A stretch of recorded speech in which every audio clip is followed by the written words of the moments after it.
Entire cities have been underwater for a month, and I mean the water has literally turned green from being trapped so long. But here's the kicker. Most people in China never even saw it. Not because it didn't happen, but because they weren't allowed to see it. Let me take you to Baisuh City in Guangxi Province, southern China. The people who live there have been calling it hell on earth, and trust me, after you see what happened, you'll understand why. From late September through October 2025, Baisuh got absolutely hammered by not one, not two, but three typhoons in a row. Ragasa, Boaloy, and Matmo. Sounds like a law firm, but way more destructive. Rainfall poured down 5 times heavier than normal. 15 rivers overflowed. Entire towns just disappeared underwater. Now, when I say the water reached 15 meters high, I'm talking about 50 feet. That's tall enough to swallow a 5-story building whole. Villagers said their cows had to move to the 3rd floor. Chickens were sitting on rooftops like they were sunbathing. And people? People were stranded upstairs, looking out over what used to be their streets, now just an endless brown ocean. According to official reports, and you know how much I trust those, 168,000 people were affected. Nearly 10,000 had to be evacuated. Days passed, then weeks. But here's where it gets weird. The water didn't go away. Stay with me here, because this is where geology becomes a nightmare. Guangxi is famous for its karst landscapes. You know, those gorgeous limestone hills and caves you see in travel brochures? Turns out, that same beautiful landscape became a trap. The floodwater got stuck inside underground cave systems. Think of it like water in a sponge. It just couldn't drain.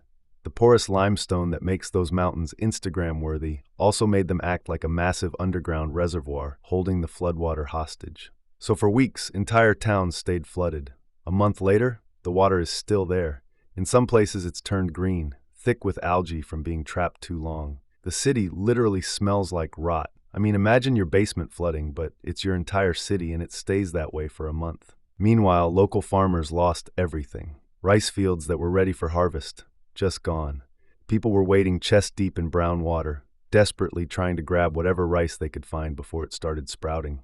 After a year of work, the harvest and their entire income was wiped out overnight. One farmer said through tears, "All we can do is comfort each other." Now, you'd think a disaster this massive would dominate headlines everywhere, right? But inside China, the story practically disappeared. And that's where this gets really dark. Villagers posted videos online begging for help. "The water has reached the 2nd floor. Please rescue us." But those posts, deleted within minutes. WeChat groups got shut down. Hashtags vanished from Weibo's trending page like they never existed. Instead, the top stories were shopping festivals and celebrity gossip. Let that sink in. On social media, people were joking about viral influencers, while in Guangxi, elderly people were paddling on bamboo rafts through their own neighborhoods. One local post captured it perfectly. "Our homes are underwater, our farmland is destroyed, and the video can't even leave Guangxi." And when people couldn't talk about the disaster, some opportunists saw a business opportunity.